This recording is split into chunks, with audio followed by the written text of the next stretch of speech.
All right. Well, we got a critical mass of folks. Welcome, everybody. I'm excited to be able to facilitate this discussion, introduce our guest speaker, and just ultimately have a conversation with y'all and to share some great resources that we put together that you could potentially use in your classroom. So um, I appreciate you all spending this Tuesday night with me. Um, Today's topic is Venezuela in View, Alejandro Puyana's Freedom is a Feast. I know we had some newcomers sign up in the last less than a week. So hopefully folks have touched the book a little bit, at least, because we're going to have a good, hopefully, half of our session tonight discussing the book in small and large groups. Before I get too ahead of myself, I just wanted to share a little bit about my center, the center that's sponsoring this particular workshop. We have a lot of folks that have been part of a book series called World History and Learning Community, and some new folks that have just signed on for this particular workshop. But this program is part of the International Institute at the University of Michigan, and I am the outreach coordinator for the Center for Latin American and Caribbean Studies. Um, at the university here, our center is committed to promoting a broader and deeper understanding of the region, its history, cultures, and people. And we have, through a prestigious grant from the U.S. Department of Education, we are classified as a national resource center. So we do virtual workshops like this as well as in person. And all over the region, we take teachers, a lot of folks from Michigan or the Midwest area, to learn about global area studies, Latin America in particular for my center, but also we have 17 area studies programs and centers here at the International Institute. So we have folks that are specialists in the Middle East and North Africa, Southeast Asia, and so on. So hopefully you're here because you're interested in learning about Venezuela, or you want to figure out how to integrate topics related to Venezuela or South America into your or Latin America into your classroom. But if you're all also interested in other areas of the world, we have lots of colleagues, faculty, graduate students that are working in this all around the world that you can connect with through our institute. So a little bit about me. So I, again, am the outreach coordinator here at LAX, but I have had the pleasure and honor to have worked, studied, volunteered in the region in Latin America over the last 20 years. So I've been able to visit and work with a lot of amazing people in a lot of different countries and communities in a lot of different, like I said, professional, volunteer, as well as academic settings.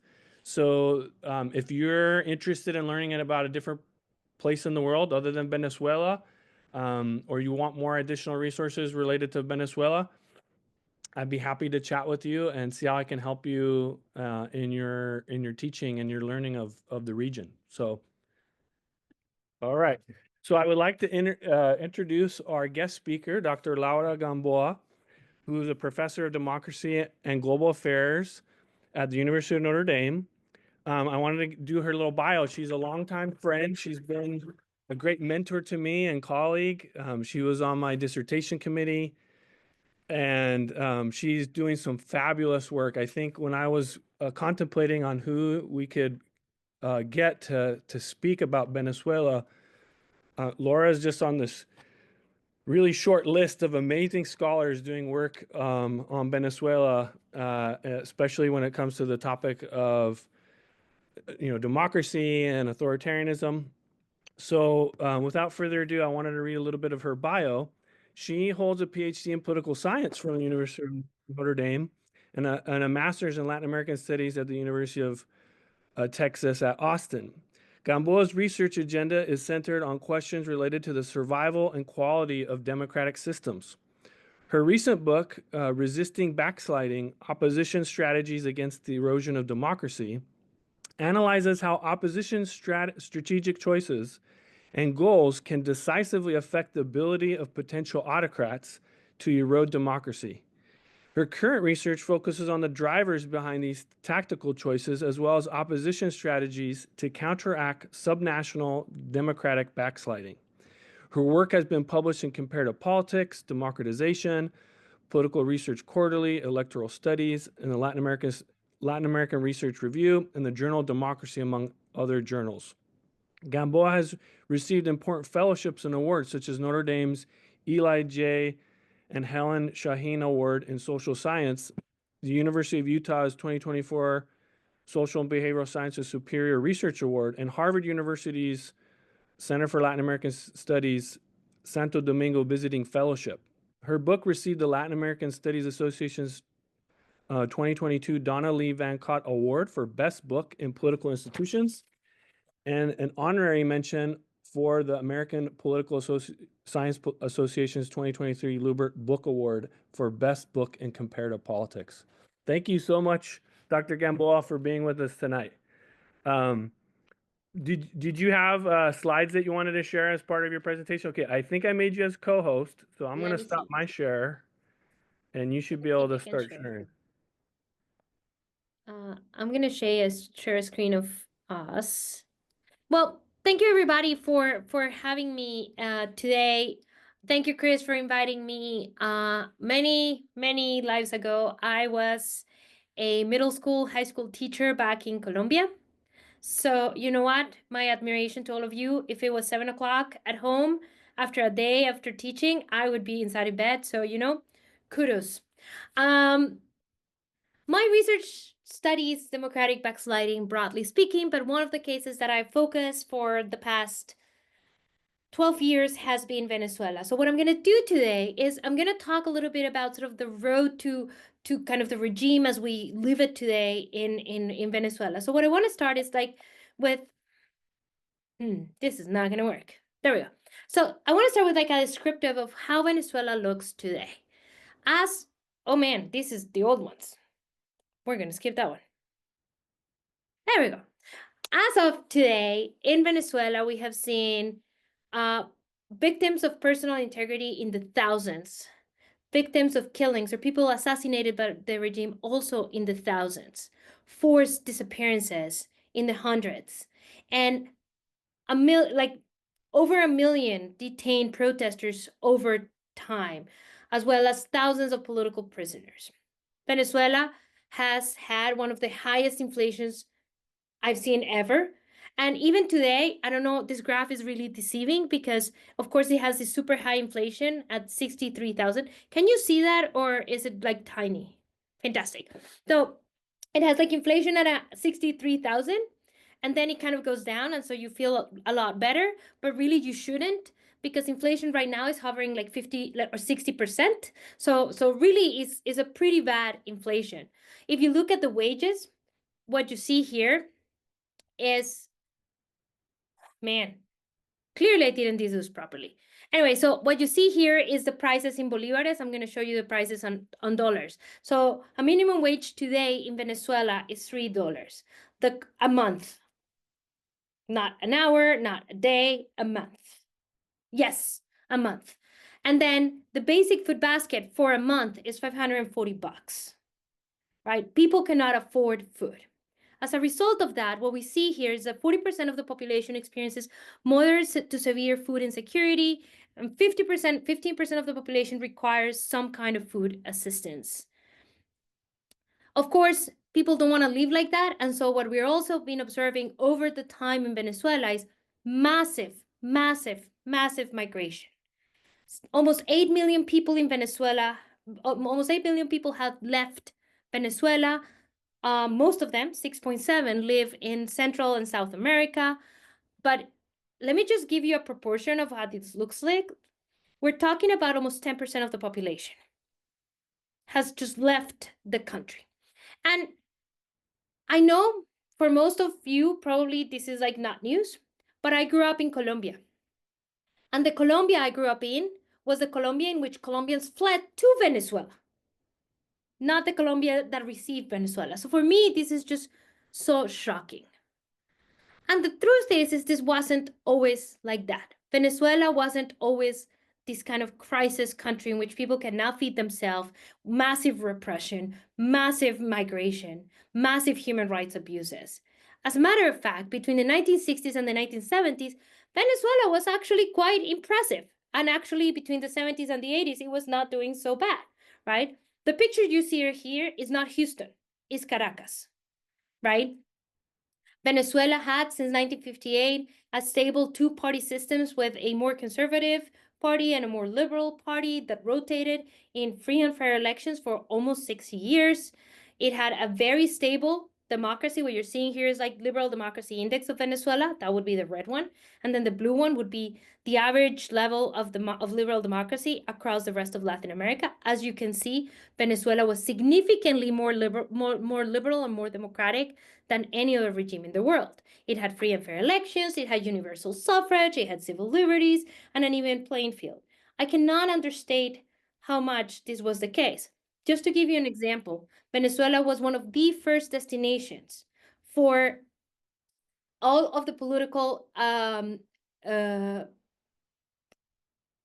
not prisoners, but all of the people who were politically persecuted in the dictatorships in the South, in Chile. People during the dictatorship of Pinochet between the 1970s and 1980s fled to Venezuela. People in Spain during the Franco regime fled to Venezuela.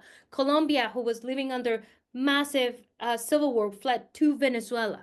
Venezuela saw throughout its country Nobel Nobel Literature Prize winners, family members of people who had been assassinated by right-wing regimes like Isabel Allende. It was the place to live. It had a two-party system that was quite stable between the COPEI and Venezuela. It also had everything that we think of as what you need to succeed, right?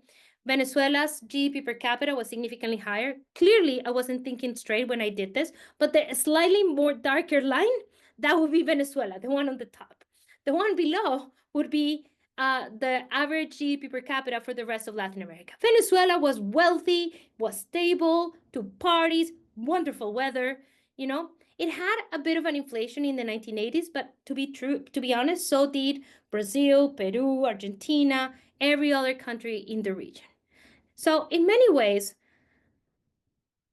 it is really surprising that what we see today in Venezuela is this incredibly authoritarian, repressive, and overall crisis-ridden regime.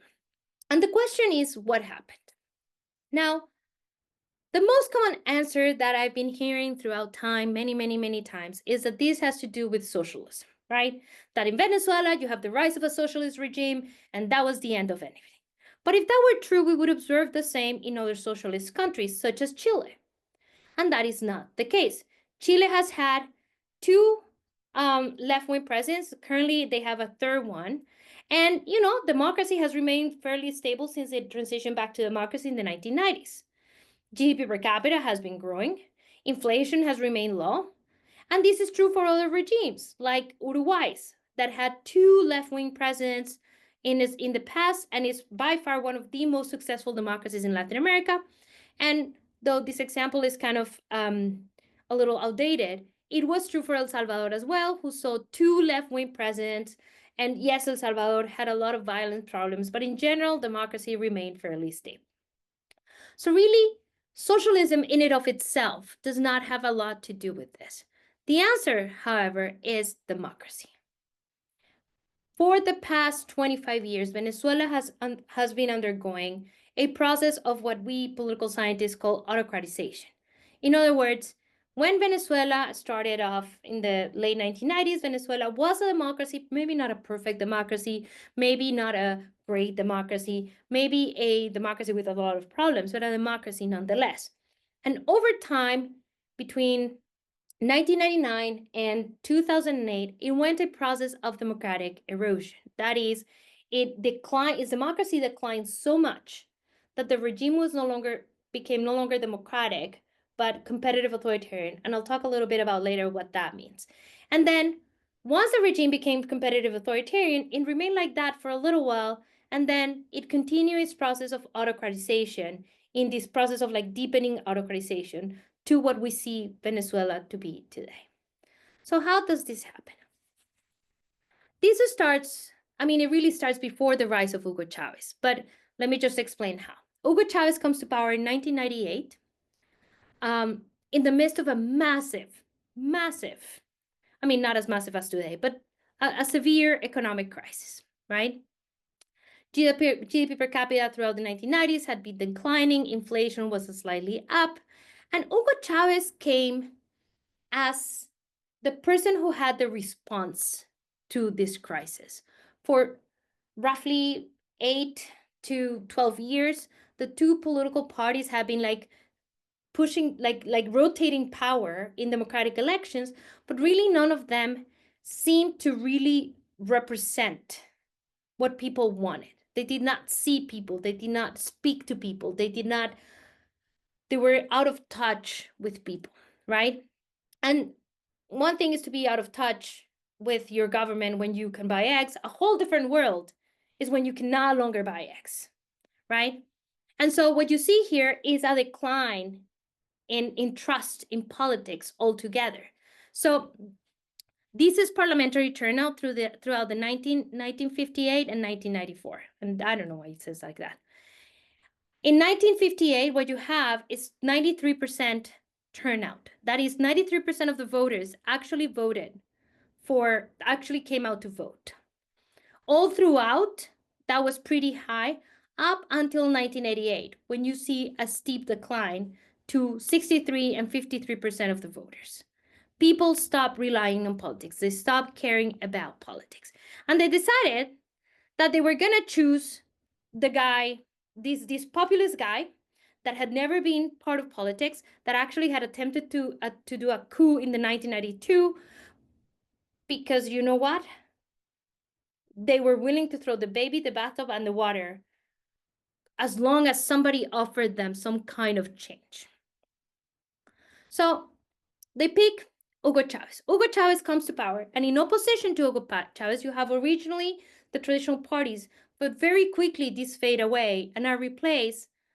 Of course, now I cannot, it's not, there we go. So the opposition to Hugo Chavez was composed originally by political parties, but very quickly, political parties had to move to the back of the scene, and it was led by business associations, civil society organizations, unions, media owners, and PDVSA managers and members of the board. PDVSA was the oil company in Venezuela. Now, the erosion of democracy, this first period of democratic backsliding, happens between 1999 and 2006, roughly speaking. And it all starts with Hugo Chavez calling for a constitutional assembly that reshapes the state. It enhances some of the powers of the executive, it curtails some of the powers of the legislature, and it increases Chavez's ability to run for office one more time. So run for re-election. Now, a lot of people would say that this was the end of Venezuela democracy, but it really wasn't. According to international observers and, media outlets and monitoring and international organizations, the Constitutional Assembly weakened democracy in Venezuela, but did not quite end it. After the 1999 elections, the government calls for general elections, everything from the president down to the legislative assemblies inside the cities, right? And in doing so, Chavez manages to reshape a lot of these bodies by electing a bunch of his people on his coattails. And then in 2001, Chavez gets the National Assembly, the new National Assembly, to allow him to govern by decree in particular areas. And the way this happens is that National Assembly says, okay, you have a year to produce a series of decrees to solve this particular problem. Chavez took the entire year, and the day before this period ended, he created these 49 decrees that were increasingly polarizing. They threatened sort of property rights mostly. They threatened some of the management at the oil company, but again, they did not kill democracy, right? At the time, as a matter of fact, the opposition had 48% of the seats in Congress, a strong presence in the oil company, sympathizers in the armed forces, supporting courts and oversight agencies, the full control over most media outlets, and the ability to mobilize millions of Venezuelans to the streets.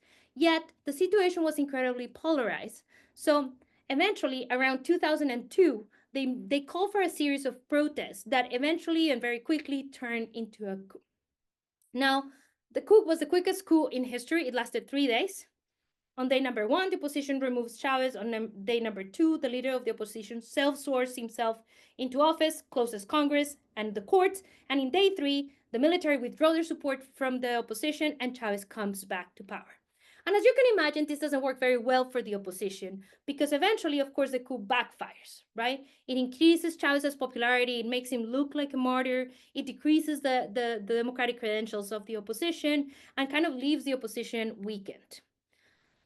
After the coup, of course, the opposition lost. Oh, and most importantly, it allows Chavez to purge the armed forces and loses Venezuela, and the opposition loses the sympathizers in the armed forces. After the coup, the opposition decides that the best way to deal with this, well, there is an attempt to negotiate with the opposition, but neither opposition nor government want to negotiate. So what the opposition tries to do is they try to leverage their control over PDVSA to literally stop the economy on its halt. They organized an indefinite strike between 2002 and 2003. They stopped all oil production, and in doing so, they pretty much stopped the economy of the country. And the idea was that eventually Chavez was going to be forced to resign. Well, guess what? Chavez holds on, and then he puts the military that he now controls to put PDVSA back up and running. And eventually, after a couple months, the opposition needs to give up because really PDVSA is back up and running, and their strike is really not doing anything.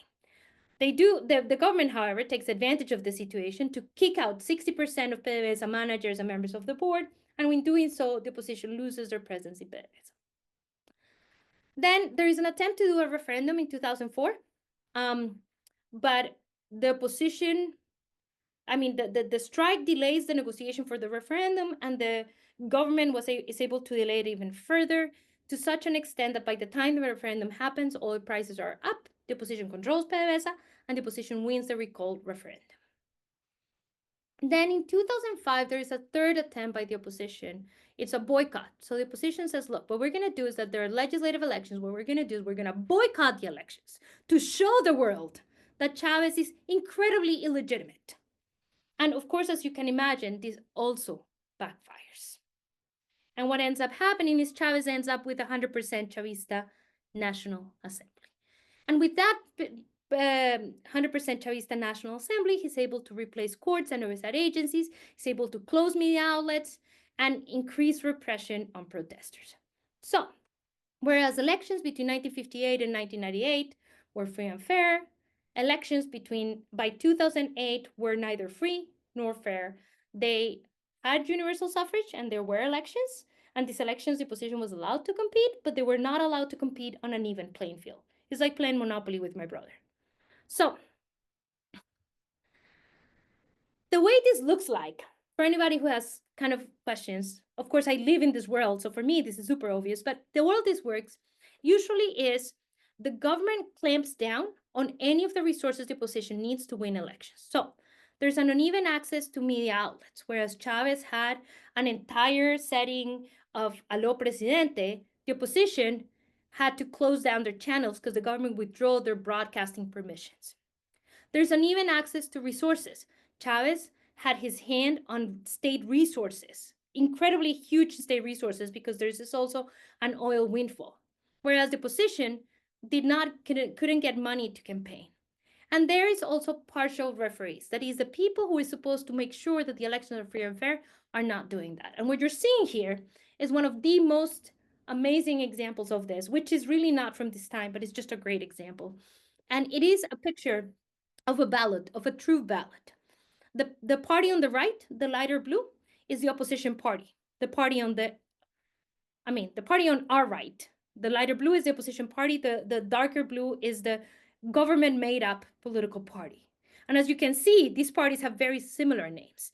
Not only that, but look at the name in the middle.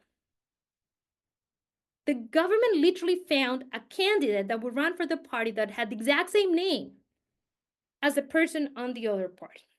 Of course, as you can imagine, getting people to vote for the right, Ismael Garcia, was incredibly hard. Now, Venezuela functions like that between 2008 and 2012. with fairly ease, right?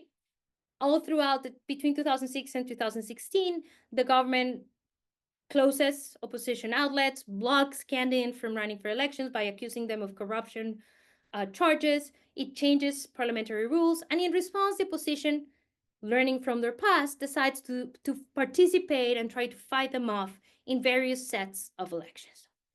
This works in part because the government has a lot of money, so they can literally leverage resources to buy votes, and they also have an incredibly charismatic candidate. But that ends in 2012 when oil prices start to go down and Hugo Chavez died. So this is kind of the overall picture.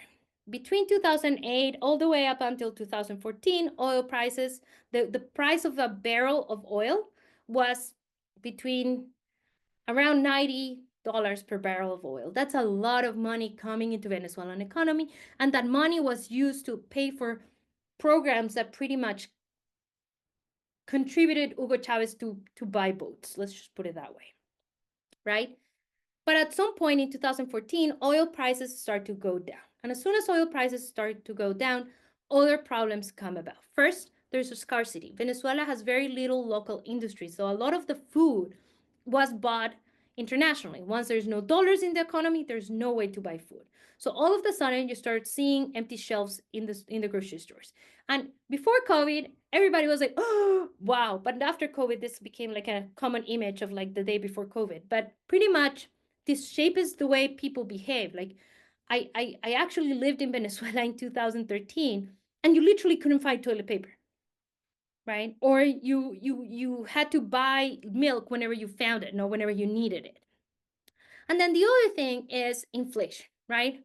All of a sudden, in order to solve the dollar problem, the government starts to subsidize dollars. But of course, the money is not enough, so the government decides to print money, and by printing money, inflation rises up. And what you're seeing here is a person actually weighting the bills because it was the best way to calculate how much money something was. With all of these, of course, comes an increase on violence. And this has to do in part with sort of the rise of poverty and the rise of sort of basic needs. But it also has to do with the fact that the government starts to leverage local gangs to control the population. And then to top it off, Hugo Chavez dies. This charismatic person that had such strong linkage with the population ends up dying of cancer by the end of 2012. And so the government has very little sources of support. And on top of that, the opposition had spent the past 8 years getting stronger and stronger and stronger, so much that by 2015, they're able to defeat the government and win a majority, a qualified majority in the National Assembly.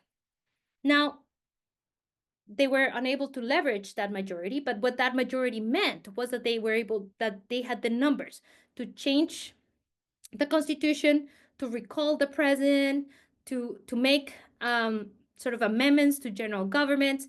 In other words, it was a lot of power. So altogether, suggests to the government, now Maduro's government, that the people, that they can no longer rely on vote, right? That they are no longer going to be able to win elections to stay in power. And since they cannot no longer win elections, then the best thing to do is to not have elections at all and just stop relying on votes and start relying on repression. And this is when you start seeing a spike in all of this repression, human rights abuses in Venezuela. So, whereas in 2008, in Venezuela, you had some elections and universal suffrage and civil liberties, by 2016, pretty much the only thing left was universal suffrage. And ever since, you would imagine, well, okay, fine, now they're super authoritarian, but ever since, things have gotten worse. And as I was doing this presentation, I realized there's so many things happening in Venezuela. So I'm just going to give you the quick picture, but feel free to ask me about specific events if you have any questions. So in order to prevent those qualified majorities in Congress to do anything, the government uses their co-opted courts, the kangaroo courts, to destitute, that is not, deputies and circumvent the National Assembly, right? In 2016 and 2017, nonetheless, the opposition tries to do a recall referendum and they can't. But when they do that, then the opposition, the government decides that the best way to deal with this is to change the book. So instead of trying to systematically just circumvent the National Assembly, what they do is they say, what we're going to do is we're going to call for a convention, a constitutional convention. And this constitutional convention is going to rewrite the rules. But instead of setting a period of time in which these rules are rewritten so that anybody can behave, what they do is that they keep the Constitutional Assembly open until the government regains power. It's like trying to fight. The way I explain this to my students in college is trying to go through a class without a syllabus, or with a syllabus that changes all the time. The deadlines for the homeworks and the deadlines for the assignments, like you can't keep up. There's no way you can win that one. And then in 2008, they organized fraudulent elections that Maduro wins again, opening kind of a small window of opportunity for the opposition that I'll explain later. All throughout, the idea of the governments to increase repression and use selective economic liberalization, right? They're trying to control the economy and they're trying to repress the opposition. Now, on the other side, the opposition tries to leverage a provision in the Constitution to claim that the president is not the president and that the president is the head of the National Assembly. That lasts for a little while. But then they kind of loses momentum. They try to do a failed coup again. And then they try to do a failed invasion again. And then, they try to leverage an increased international pressure and various attempts to negotiate, also to no avail. All of these together leads up to 2024. So I don't know how much you know about 2024, but the short version of this is last year, Venezuela had elections. These elections were fought hard by the opposition. The government did not want to open for elections. And it wasn't until the Biden administration kind of provide some incentives for the government to actually open up for elections. Then the government tries to ban every single candidate the opposition puts forward. Eventually, the government agrees to a candidate and the opposition runs for elections. These elections are inherently unfair. Like I'm talking about, they're putting the opposition presidential candidate team in jail. They don't have media outlets to share information. They cannot organize voters. Half of the campaign is happening underground. And yet, with the help of a massive organization involving civil society organizations, politicians, international donors, they're able to win the election. So in 2024, they come out and they say, we won the election. And the government says, not so fast. Really, our counts are this. And I don't know if I have a math teacher in the room, but if I do, you will notice that the percentages add to over 100%, right? So clearly the government is making up the results, and the results really look more like this. The blue line is Edmundo Gonzalez, which was the opposition candidate, and won 67% of the votes, and the red one is Maduro. And you would say, okay, that's awesome, right? Well, no. Because for a government like Maduro's to give up power, you really need to pressure them. Like they're not going to willingly give up power. So the day after the election, a lot of people, especially in poor neighborhoods, come out in protest, demanding that the government recognizes the true results. And they get massacred by government repression because they are alone. In the meantime, opposition leaders are trying to organize a massive protest that ends up happening 3 days later. So a little too late. The massive mobilizations do not move the needle. The government does not budge. And right now, despite whatever we want or whatever the international community may think, the president in control of Venezuela is Nicolás Maduro, who has in turn learned his lesson, and he's pushing for more severe repression as we speak. So, now what? I used to end my presentations in a very optimistic note, but at this point, I've been studying Venezuela for 12 years, and this democratic autocratization or democratic erosion has been going on for 25. So my ending is going to be a little less optimistic. I think the government needs international pressure. The logic behind regime change remains the same. In order for an autocrat to step down, you need to increase the incentives to step out of power, and you need to increase the costs of staying in power. One of the ways to increase the cost is to keep up international pressure, make it really, really, really hard to stay in power. The opposition, which has learned a lot since 2002, but not yet enough, needs to create a real cross-class alliance. And what I mean by cross-class alliance, I mean it is really cool what they did. It's actually a feat. It's a feat that they won the elections. It's a feat that they got the documentation to prove it. But they need to leverage people who are not upper middle class Venezuelans. They need to support these people. And one of the ways, for instance, in which I think this is not happening is as the government of the United States is supporting a massive amount of Venezuelans, we don't hear the opposition. We don't hear the opposition leaders speak up, or at least speak with some information about these deportations. So for the opposition for the opposition to truly get the kind of support they need both at the ballot box and in the streets, they really, really, really need to move past their original constituency and speak and connect and work with people from lower income neighborhoods. And last but not least, we need a long-term strategy. So far, the strategy of the opposition has been focused on how do we win elections? How do we topple Maduro?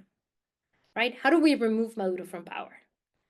And really what Venezuela needs right now, or really what they'll have to do probably, is a more long-term strategy in two ways. One, how do we gain control slowly, right? Like, how do we chip away from the regime?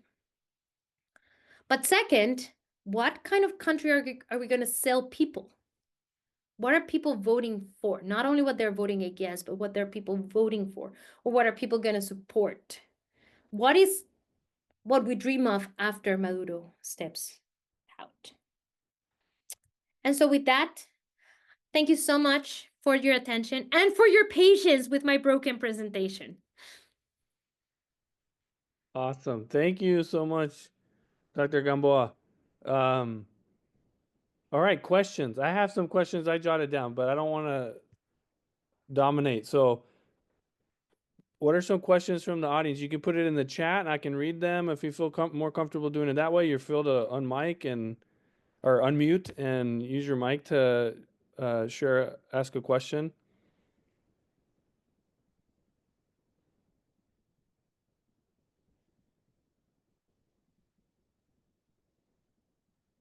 Could you tell us a little bit about the role of the courts amidst all of this, and what they maybe did to slow his accumulation and consolidation of power? The reason I speak about the courts is because the courts were co-opted very early in the process. So as early as 2004, pretty much the government just replaced a good chunk of members of the courts. That being said, early on, say around 1999, the courts had an opportunity to stop the Constitutional Assembly, or at least shape it at the margins, right? Create rules that would have hindered Chavez's ability to have a majority in that assembly. And they didn't do so. And based on my interviews with some of them, one of the reasons they didn't do so is because they were afraid. They were afraid that Hugo Chavez was very popular, and they were not. And they didn't want to defy such a popular president.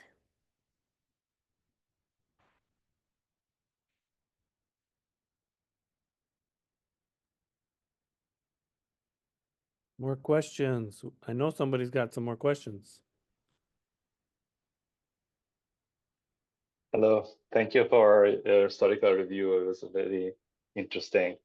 I would have one question. So, Venezuela has a strong connection with some authoritarian countries, and for instance, Cuba, Iran, Turkey, Russia.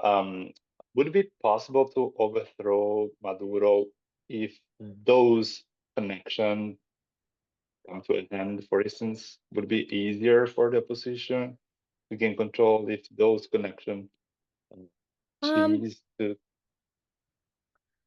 I mean, definitely without those connections, it would be easier. That being said, it's not impossible.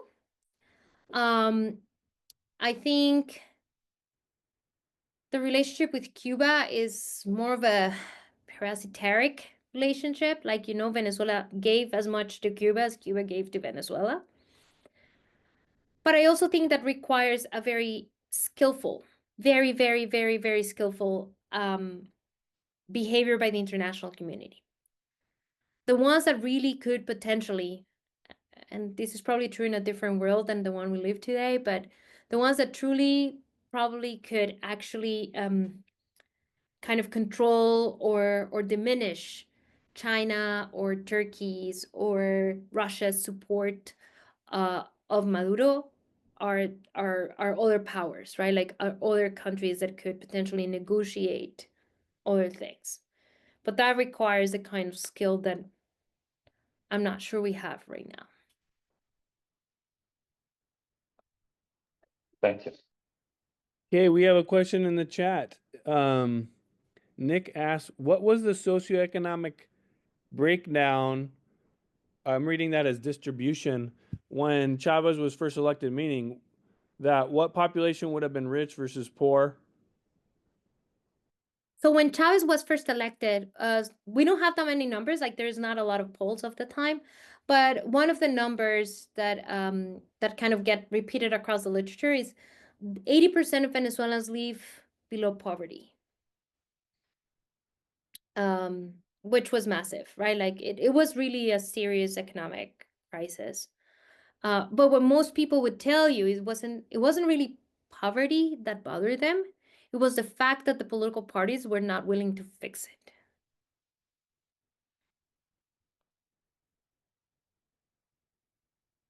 I mean, everybody's bothered by poverty. I should have phrased that better.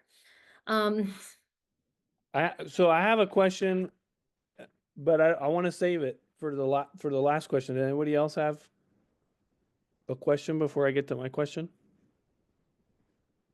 Or maybe my question will prime somebody else.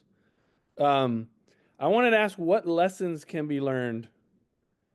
And maybe also with that, what lessons can't be learned? Like what's so specific to Venezuela? But I also want to know like what lessons can be learned. We see the erosion of democracy in a lot of countries around the world. What are some lessons to learn from Venezuela as a case? I know that in your book, and I recommend everybody to read it, she compares Venezuela with Colombia, which also had an aspiring autocrat, but that the courts and civil society were able to rein in and preserve Colombian democracy. So I'm not trying to lead your answer at all, Laura, but what are some lessons that can we learn from Venezuela? So I'm going to start with the big picture lessons. I think the first lesson we should learn from Venezuela is no country is safe, ever, right? We tend to think that countries with strong institutions are going to be safe, that countries with strong economic systems are going to be safe. And again, I stand here to tell you, in 1998, Venezuela was one of the strongest democracies in Latin America, right? And here we are. I actually start my book, one of the comparisons I make is when Hugo Chavez came to power, Venezuela was peaceful, had two-party system. It had an economic crisis, but other than that, was a fairly advanced country. Colombia, when Álvaro Uribe came to power, on the other hand, had an economic crisis, had a massive civil war raging, had not nearly the amount of resources Venezuela had, and not nearly the kind of sort of stable democratic system that Venezuela had. And yet, in Venezuela, Chavez was able to undermine democracy, whereas in Colombia, Álvaro Uribe was not. So that's the first one.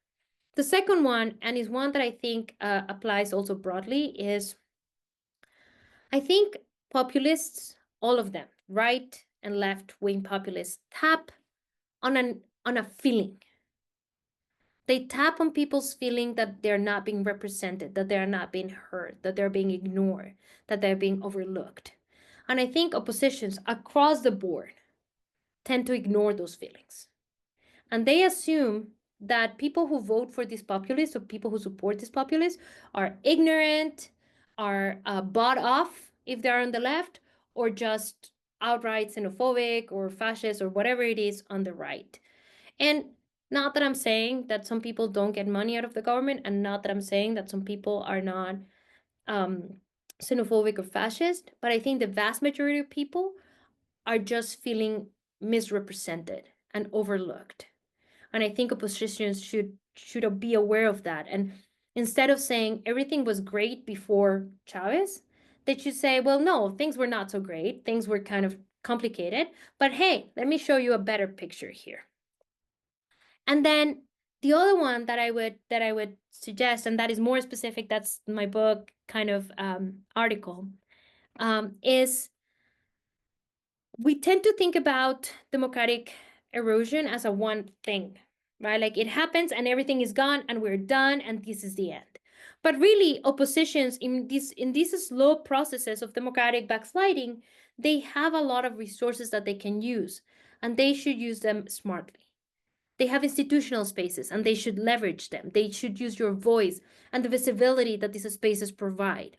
They should avoid any kind of mood that could jeopardize those resources, which is what Venezuelans did a lot. They use these very radical strategies that aim to overthrow Chavez, but in the process, they put at risk their support inside the armed forces, their control over the oil company. And it's not to say that Chavez would not have taken over those, but it would have been so much harder. They kind of gave them away. So I think when thinking about strategies, you think about these things. And there's one that I don't talk about in the book, but I see more and more and more. And it's the fact that I think we need to learn, and Venezuelans have not learned this one yet very well. When you think about strategies, oftentimes, and I see this in the US as well, eventually, and in certain places, the conversation is, do we vote or do we protest? I'm not going to vote because voting doesn't matter and because politicians suck and whatever, right? I am not going to protest because a bunch of hippy dippers and whatever, right? And I think really the best way for these strategies to work is together. You know, if they support each other, if you mobilize to get people out to vote, and if when you're mobilizing, you focus on the fact that it doesn't matter if the person being elected is left, right, conservative, or liberal, but you want elections in which the person who wins is the person who governs. You want free and fair elections. And recently in Guatemala, we learned that lesson very well. You know, like it's really, really important to combine these two. Because if you use them separately, or as it happens in Venezuela, kind of against each other, then they kind of undermine. Instead of building, you kind of destroy each other.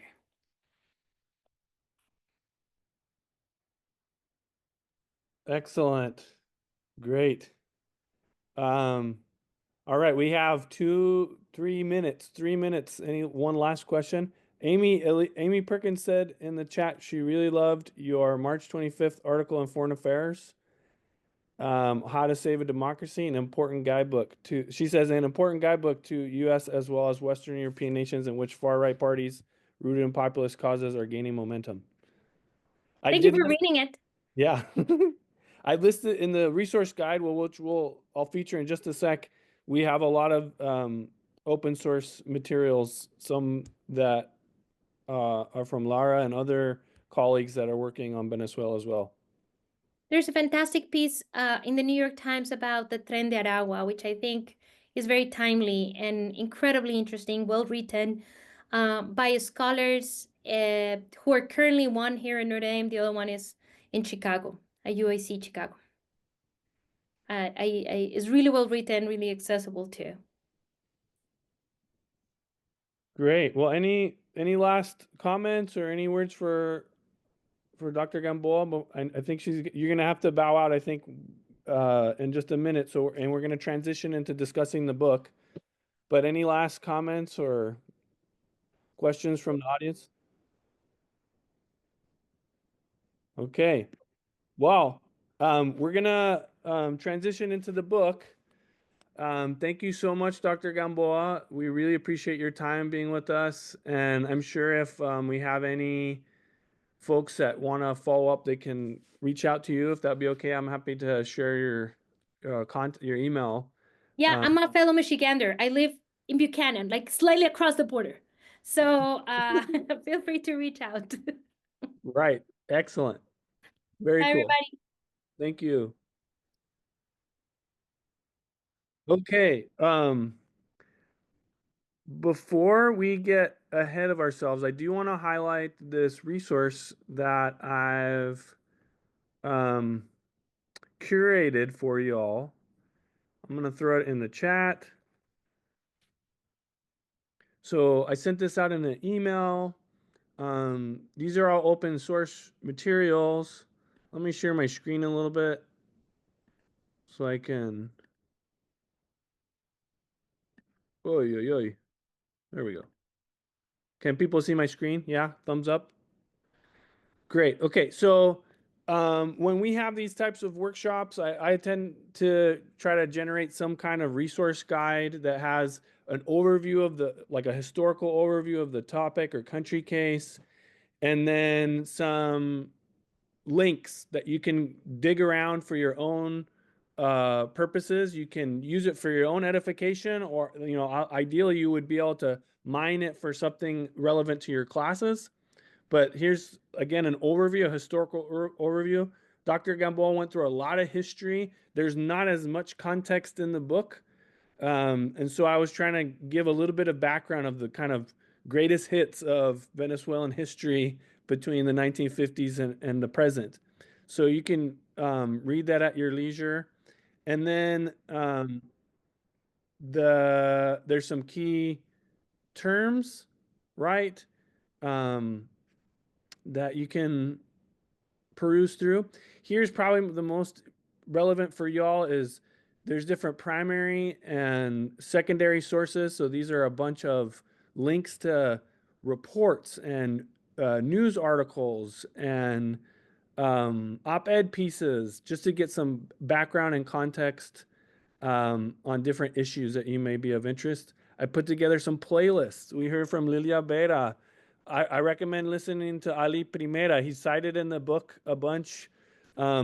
What's really cool is Alejandro Puyana created a playlist on Spotify, and he named it.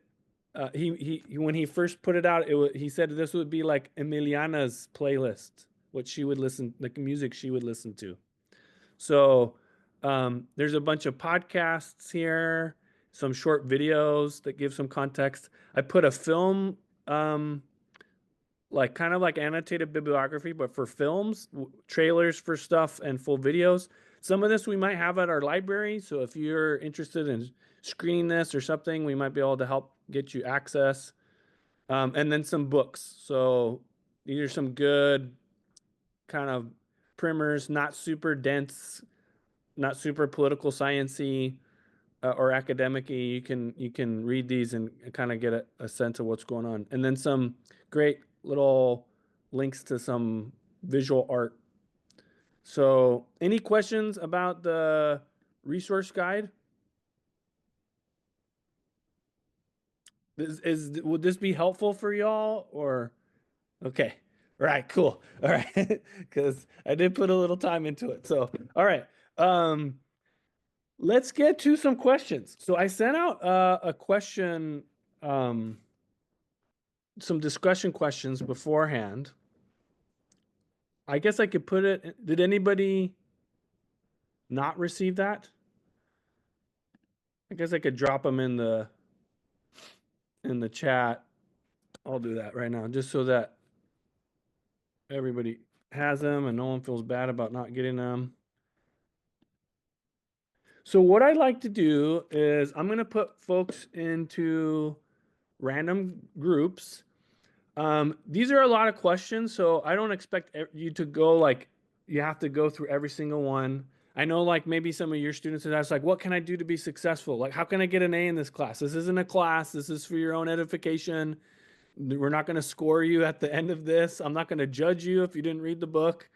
But what I'm hoping is we'll have a critical mass of folks that have read the book, or at least significant parts of the book. And I'd like you to just pick 3 questions here that you could discuss in your group. And then we're going to talk in a larger group.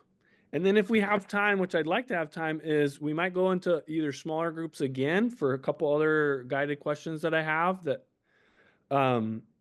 and then come back together, or we might just do it all together as a big group. We'll just kind of go with the flow, but I really would like to give people an opportunity that invested their time in reading this book to delve into it.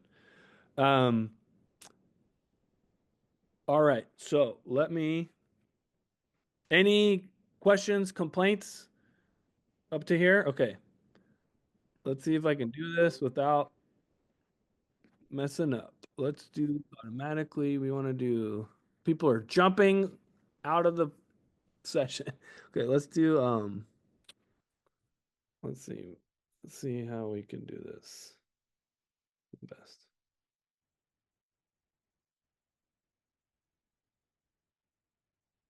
Let's try to do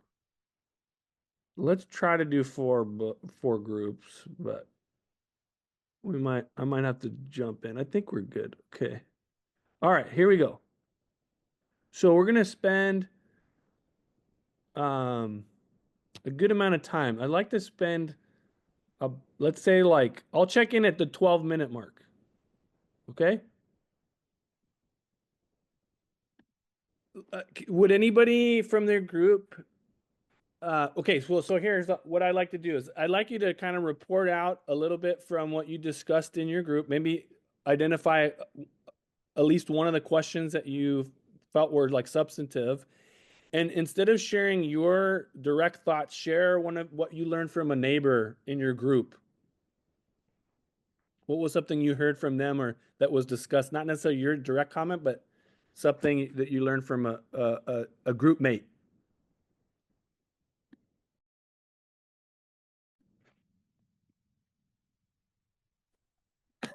Well, I was in group 3 and we kind of focused on, I think it was the last question, how could you teach with this material in your classroom? And we were all Spanish teachers, and we talked a lot about how to talk about the individual strife, perhaps of the individuals, to help our kids connect. Like, that you had to walk from Venezuela to Ecuador to an embassy to get refuge, to get asylum.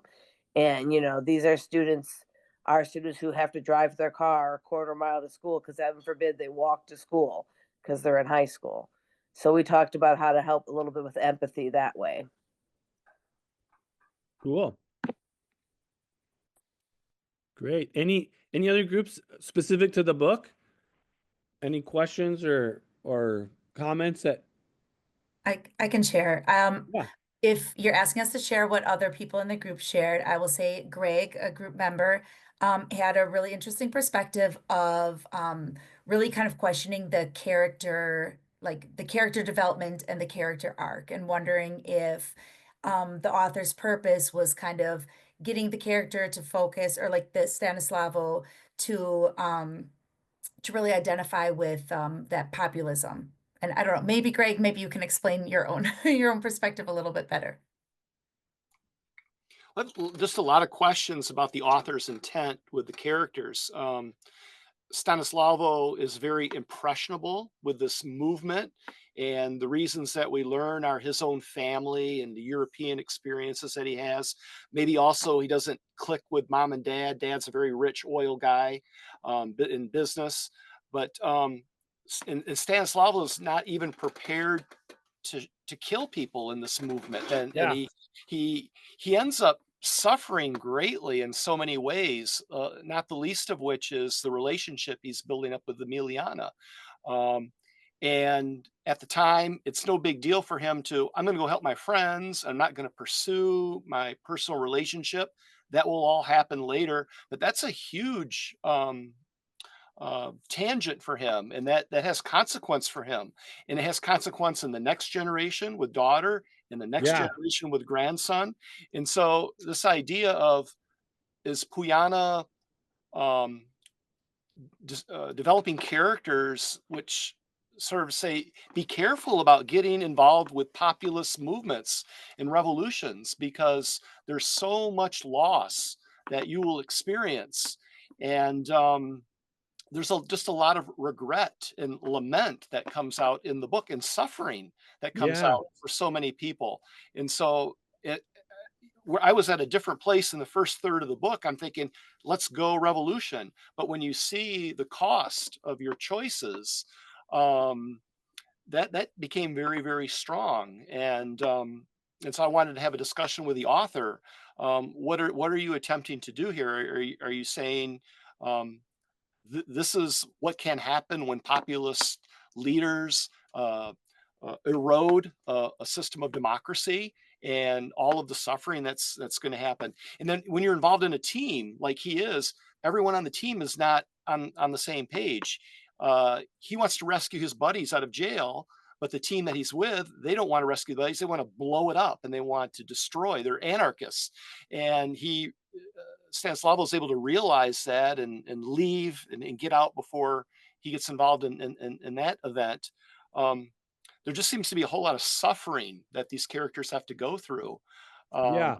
And so I was interested in that. I was interested in the fictional bit of this work of historic fiction, what the author intends to do, and what are we supposed to take away with these characters. Yeah, I really like your questions about like what is kind of like I mean, that's kind of like the question I had up at the top is just like, what is the story about? And the other one of the things that we were, well, no, I guess something that you brought up that I think would be interesting to discuss is this book's organized really strangely. Did anybody catch that? Like, it jumps from 2002, then it starts in 2002, then it jumps to 1964, and there's like 100 plus pages in 1964. Then it jumps to back to 1998, then 2012. So my question is like, why these dates? And then also like, whose perspective is this story from? Like, who are yeah, I'll stop there. But what do you think about the organization of the book, those dates, the perspectives in the book?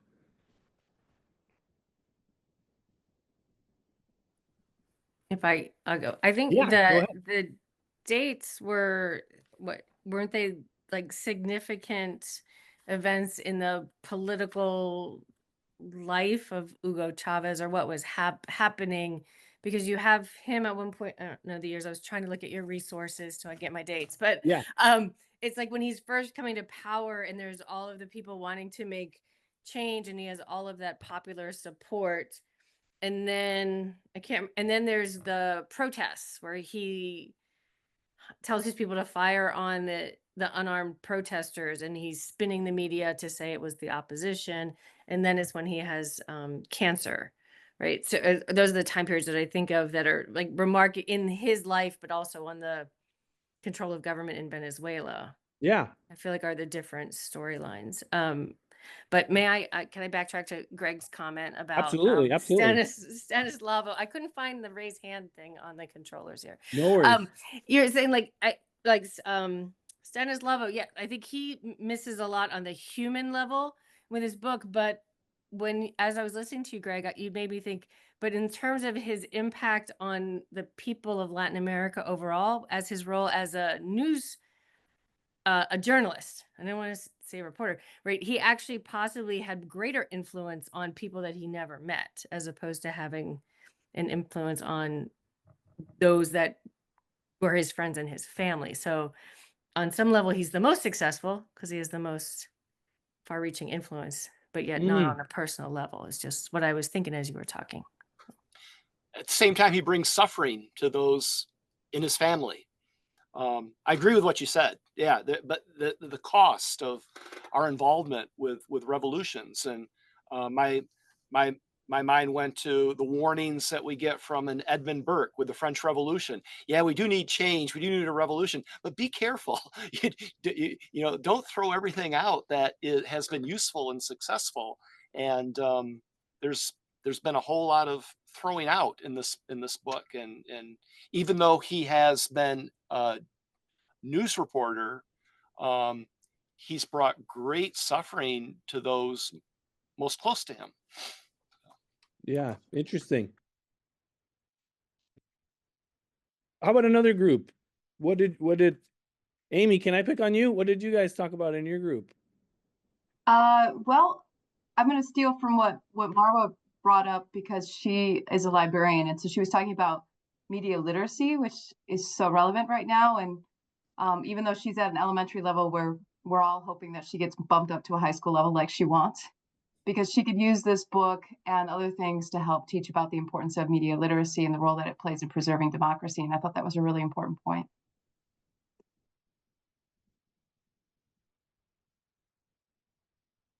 Interesting, yeah. I think we had another group. Was there a group that hadn't gone yet?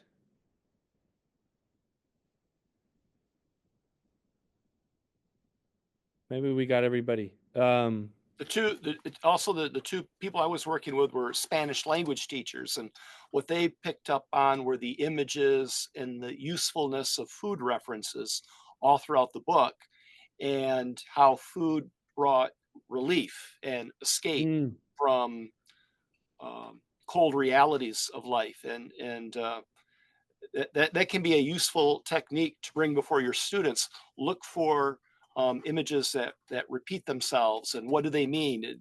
Is this important? And what is the role of food throughout the book? And that's a really useful device to pick up on. Yeah, I think that's a great comment, Greg, and that kind of brings me to a little bit of a kind of not necessarily a segue, but first I did prepare this little, it's not like much of a PowerPoint, it's a couple slides, but I wanted to share a little bit because I am a visual person, and so I love film, and I'm not like an awesome reader. Most of my reading is like nonfiction, philosophy, or political science stuff because of grad school. But I wanted to share some visuals if I can, so people can see my screen. Yeah. Okay. So one of the things. So I thought it was interesting. Okay, what I did with this slide is, I think it's interesting, this very low level view of big historical moments, right? And I love how, and I mentioned this in my group, I don't know if anybody's read or maybe seen the movie of Dr. Zhivago, but it felt very Dr. Zhivago to me, where it's like Dr. Zhivago is like this, idealistic doctor from this kind of pseudo aristocratic family in Russia, and he's there right at the change from, whatever, Tsarist Russia to the Bolshevik Revolution, and then all the aftermath that happens after that, and it follows his life and then like the next generation. But it's like these big weighty historical moments, and then its impact on just regular people at different stages of life. And I loved how this book does that. We hear about Venezuela in the news, like even Dr. Gamboa's great presentation. It's a lot of statistics and this these dates, and you get to feel through, I feel like, Puyana's book, the impact of these like very big, weighty historical moments on just regular people and what they were thinking and what they went through. And then I just wanted to share this little picture. I was looking through the book. The book does an interesting thing with like geography. There's a lot of geography built into the book. So like this over here on the far left-hand side, this is Cotiza. This is the neighborhood that Emiliana and then Maria and Eloy are from. This neighborhood over here is oh, I forgot. His Italian friend who's one in the guerrilla who gets captured and stays behind. He goes and like jumps through the balcony to talk to his parents to tell him what he's gonna go free him. This is like the nice neighborhood that they are from. This is see this big this is Caracas. This big mountain overseeing the Caracas downtown. Let me look and move that. Over here in this far right-hand corner, that's Mochima, an eastern Venezuela little town that even though the characters in the story aren't real, like they're not, yeah, they're fictitious, but the movement, the guerrilla movement and their operations in eastern Venezuela were real. And then you have Venezuela's White House right here, Miraflores, with Chavez in the balcony and his flag, all the supporters down there. Interesting visuals, like to the, that the book, even though that the main characters aren't real per se, that you can see them as composites of real people and real places that are mentioned in the book. Even the restaurant, this was I thought was really interesting. The restaurant where he tells off his dad, where Stanislao tells off his dad that he's gonna go into the guerrillas and you're not gonna see me again, is a real restaurant that you can go to in Caracas, still operating today.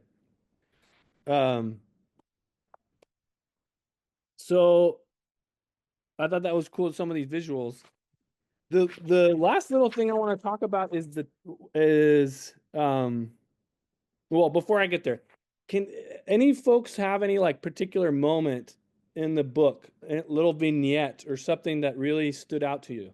Like even if you haven't finished the book, but there's something that like, man, I really love this little scene, or this made me cry, or this helped me connect with something.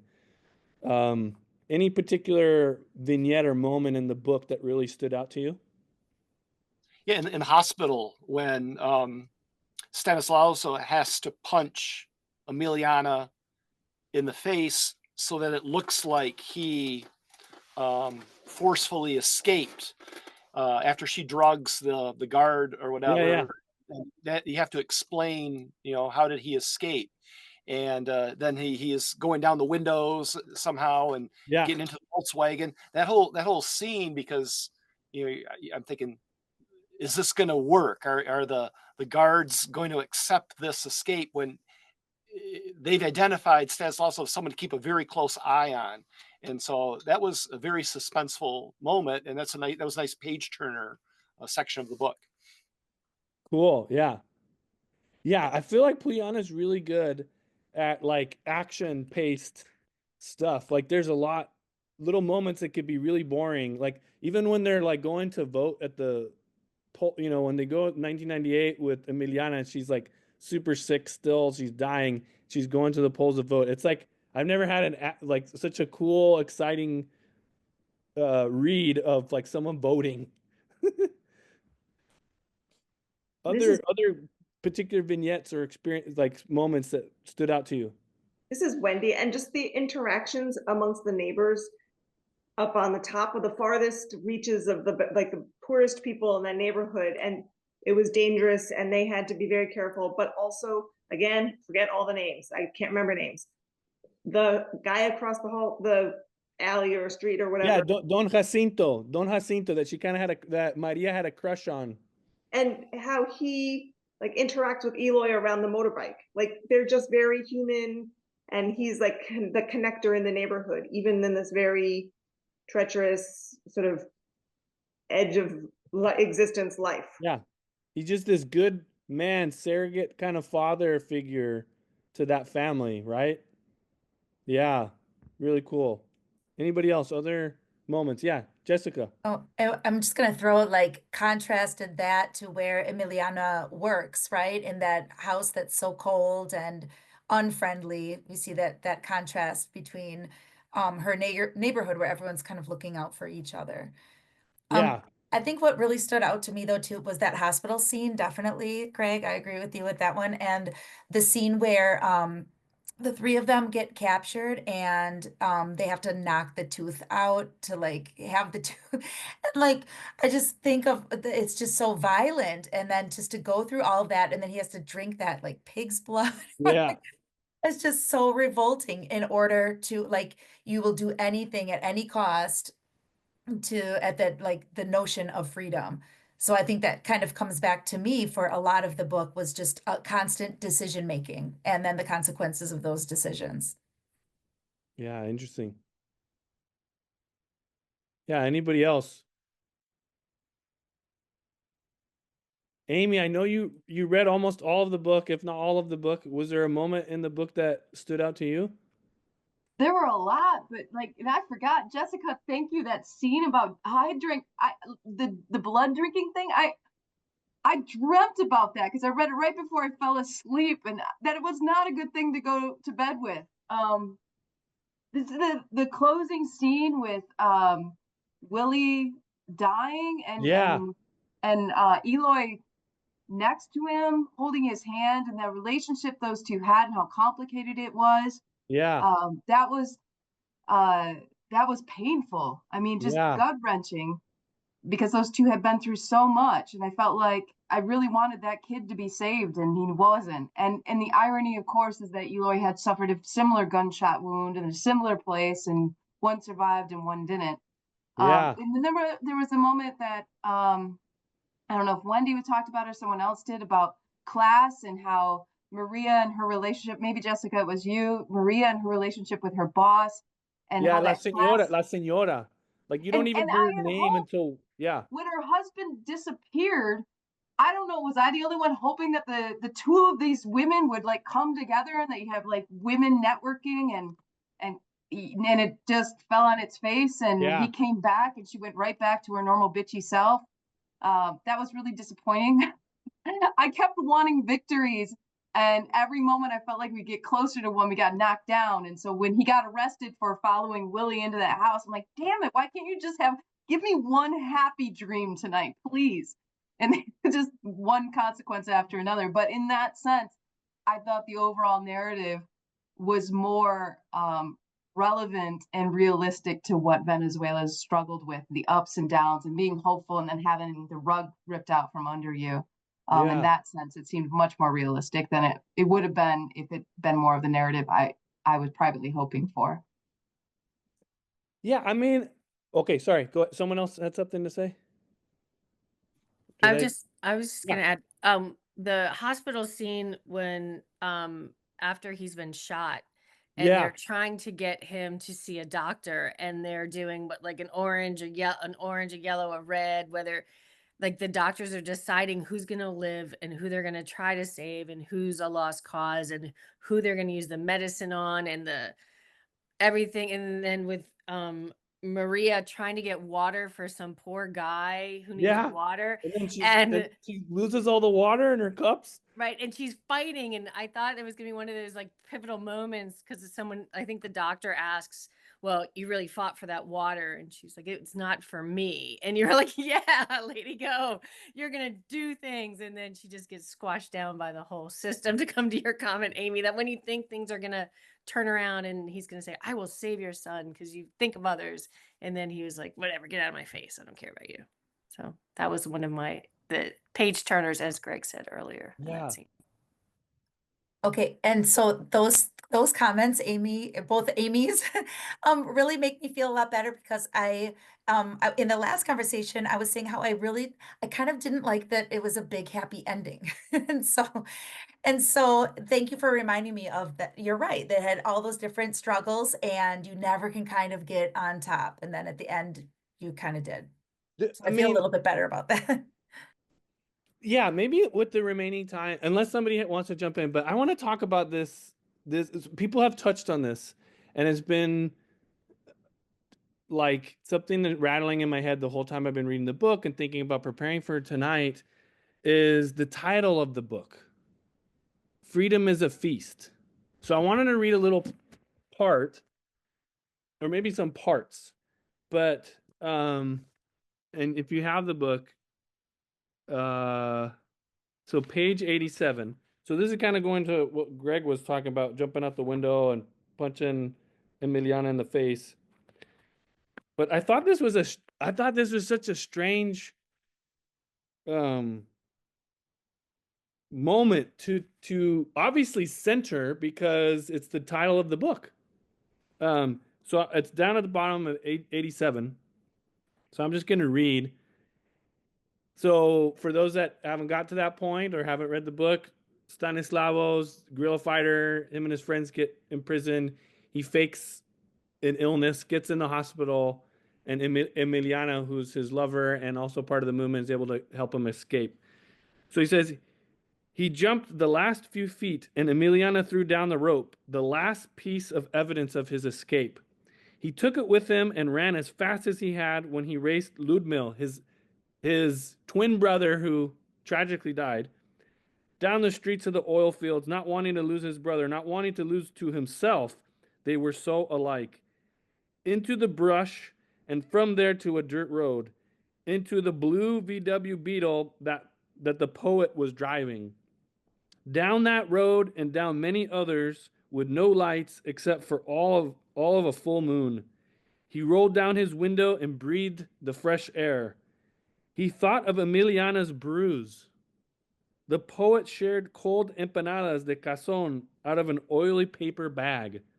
Freedom was a breeze to the face. Freedom was a feast. Why this title? How do the characters, I guess, what's their relationship to freedom or find freedom or whatever? What did that mean to you? Okay, Stephen says financial freedom and freedom of expression like a feast to be shared and celebrated by all. Okay. Anybody else? Why this title, Freedom of a Feast? What is Puyana trying to say with that, having that as the title? And maybe this moment in the book.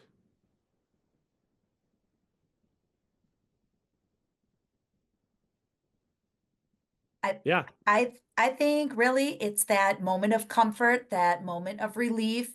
I mean, when it's a birthday, we make somebody a special food or a special cake or something.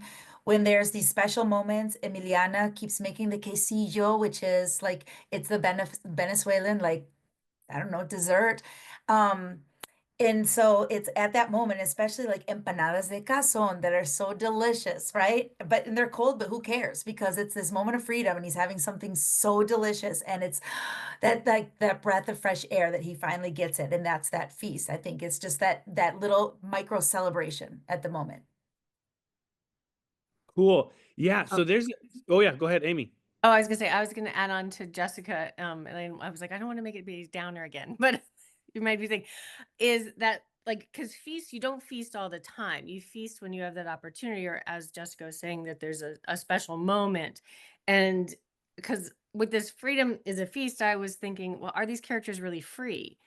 Like, do they really control their own destinies kind of in being free? But then it's that brief moment, like when you escape from the hospital, when you get out of jail, when you have these tiny little opportunities of freedom that then like drink it in, eat it in, enjoy it while it's there, because then the rest of normal life is going to come along and you won't feast. So it's kind of like feast famine for what they're doing. Yeah, interesting. Yeah, I mean, so me being political scientist, we talk and having done a lot of political theory, like freedom is this big, it's civil protections, it's the rule of law, it's a tripartite division of powers. It's these big abstract concepts. And then like the way that I'm reading it here is it's the empanada de cazón that's cold after having been in jail and risking your life. Like maybe maybe they're not free in terms of like they have full control of their destinies, but there's like maybe but real freedom is these little moments. I don't know. I don't have an answer. I thought it was really interesting to position freedom, this huge concept, in like these little micro moments. Yeah, Greg.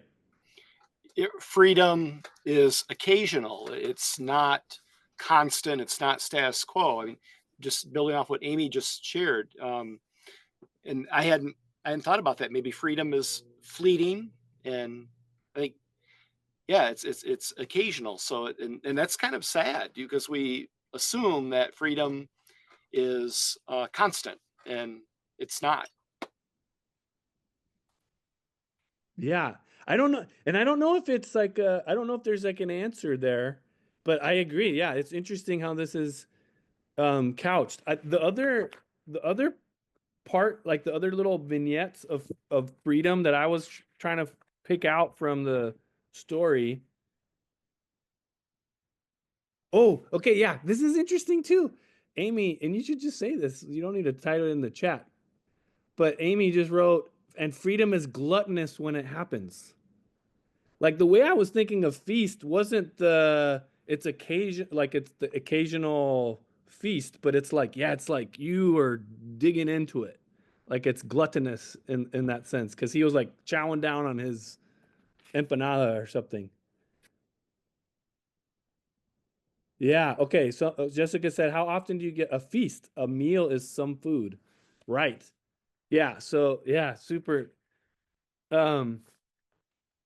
So at the end of the book, in the epilogue, there's this other, or no, sorry, before the epilogue.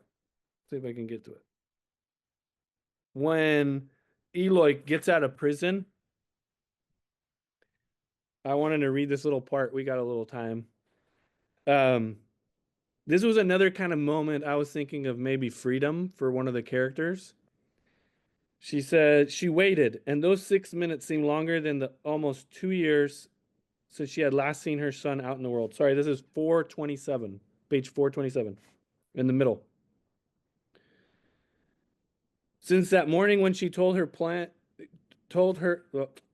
planned to go out with Willie for a beer after work. You boys behave, she had said. Tell Willie I love him. And now here Eloy was, walking toward her. He was taller than she remembered, straighter somehow. His hair was cut so short, military style. His chest was broad and he moved differently, with more purpose maybe. And then another ghost came to her, Willie. Willie lived within her son. She could see them both so clearly. One dead, one alive.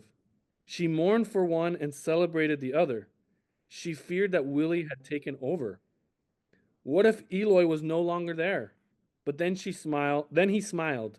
Her son, her beautiful boy, was in front of her. Eloy lifted up like Maria weighed nothing. Like she was the child and he was the mother.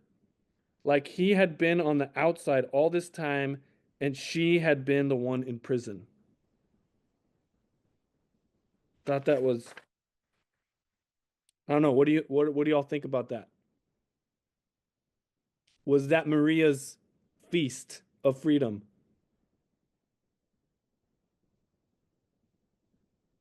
Well, we talked in our group about how it seemed like almost every character had his own prison, and it was either self-imposed emotionally or it was a physical prison. So even early on, when Maria is describing her house as being penetrable with bullets and how she wanted a house that was more fortified, that was kind of a prison of poverty. And then of course you had the actual tangible prison at the end of the narrative. And Stannis had his own prison of bad decisions that he had to live with. So everyone seemed to be in prison. Some of it they were put in that confined space, and others put themselves in it. And so in that sense, it seemed like a fitting epilogue to a whole story that had been about limited freedom. Yeah. Yeah, and it even this last little part with I mean, I just like wept at this part. I don't know, maybe I'm just a baby, but when in the epilogue Stanislava finally goes to her grave, goes to Emiliana's grave. In 431 he says the stone read simply Mother Warrior. He placed the flowers gently on the ground before it and stood. He wanted to say so much, but in the end, the man who had spent a lifetime crafting words could only summon only four of them. I'm sorry, mi amor. The feeling that seized him then was immediate, and at long last, Stanislao was truly free. Man, like free of guilt and free of, he's finally able to come to resolution. Yeah, I don't know. Well, we're at 3 minutes. Why did the author delay the reunion, Maria and Stanis? Why did they meet? And then it was how many years before they reconnected? Was I the only one who was impatient with that? Like, why are we? Oh man. Yeah. So like, yeah.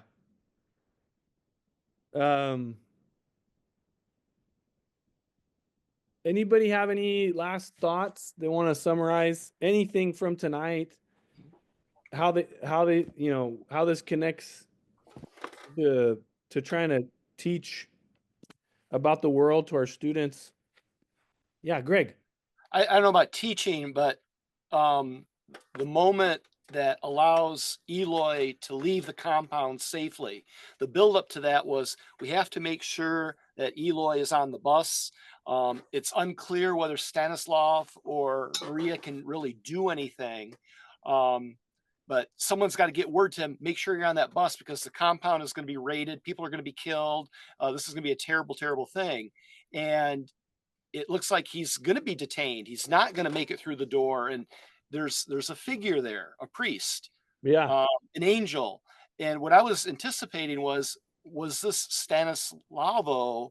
Did he find a way to get there to make sure Emiliana or make sure that Eloy could get on the bus safely? I'd have to go back and read it a second time. But as I was kind of wondering what's going on there. It seemed very angelic. Some, that this is the Deus Ex Machina, or this is the way that, and so I was wondering if there was more there. And I was anticipating this was an act that Stanislavo could do as penance for his choices earlier, but it's ambiguous. It's not detailed. So I think it was just one of the priests in the prison, because they said if the driver hadn't had to go to the bathroom or something, he would have missed the bus. I mean, So it was really, miraculous. Yeah, but I think there had to be holy men in the prison for hearing confessions, I guess, whatever. Anyway. Yeah, he was a prisoner that they had this whole group of evangelicos, of guys that had converted within the prison that now also did the like lay ministry to the prisoners. But it was very miraculous, the whole, again, like you said. All right, any other last thoughts about the presentation, the material?